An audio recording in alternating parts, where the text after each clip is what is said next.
दिग्गज उद्योगपति रतन टाटा का पार्थिव शरीर गुरुवार शाम को पंचतत्व में विलीन हो गया। उनका अंतिम संस्कार मुंबई के वर्ली शमशान घाट में राजकीय सम्मान के साथ किया गया।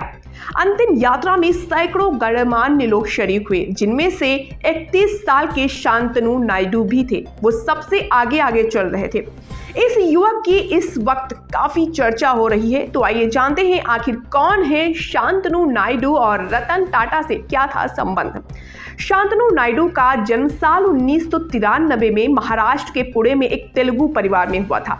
शांतनु का रिश्ता रतन टाटा के किसी भी परिवार के सदस्य से नहीं है। इसके बावजूद रतन टाटा उन्हें अपना दोस्त और अपने बेटे जैसा मानते थे। शांतनु हमेशा साई की तरह रतन टाटा के साथ रहते थे। उनकी उम्र भले ही रतन टाटा से काफी कम थी, लेकिन फिर भी वे बिजनेस में उन्हें तमाम तरह के सलाह देते थे।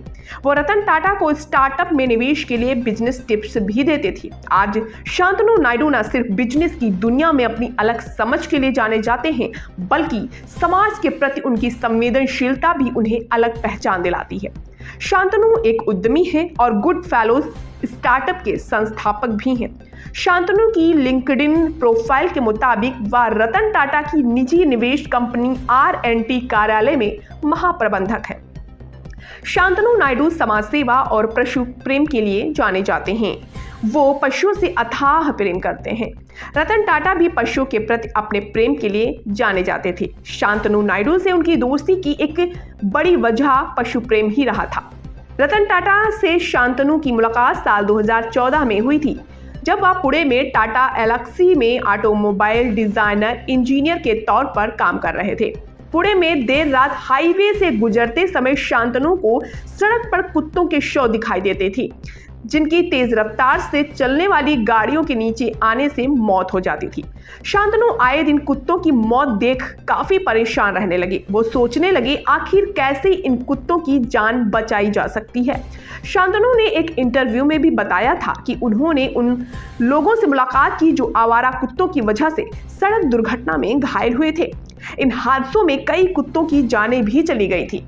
घायल लोगों ने बताया कि रात में कम रोशनी के चलते और अचानक सड़क पर कुत्तों के आने की वजह से कुछ दिखाई नहीं पड़ने के कारण अधिकतर हादसा होते रहते हैं। चूंकि वो एक ऑटोमोबाइल इंजीनियर थे, इसलिए उनके मन में कुत्तों के लिए कॉलर बनाने का ख्याल आया, जिससे कुत्ते रात में स्ट्रीट लाइट के बिना भी दिखाई दे सकें। शांतनु उस समय महज 23 साल के थे। उनके पास डॉग कॉलर बनाने के लिए उतने पैसे भी नहीं थे, इसलिए उन्होंने चंदा करके पैसा जुटाया और डॉग कॉलर बनाया।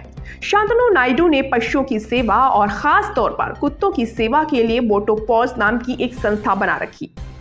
शांतनु और उनकी संस्था ने सड़क पर घूमने वाले जानवरों के लिए बनाए गए विशेष तौर पर डेनिम कॉलर को पहनाना शुरू कर दिया। इन कॉलर में रिफ्लेक्टर लगा होता था, जिससे कि रात के समय गाड़ी की लाइट उन पर पड़ते ही वाहन चालक को पता चल जाता था कि सामने कोई जानवर है। इस कॉलर की वजह से कई जानवर सड़क हादसे का शिकार होने से बच रहे हैं। नायडू के नेतृत्व में मोटोपॉज ने 17 शहरों में विस्तार किया और 8 महीनों में 250 कर्मचारियों को काम पर रखा है। शांतनु का ये सराहनीय काम टाटा समूह और रतन टाटा तक पहुंच गया, जिनका खुद कुत्तों से काफी लगाव था। साल 2014 में शांतनु को रतन टाटा से मुंबई में उनके कार्यालय में मिलने का निमंत्रण मिला।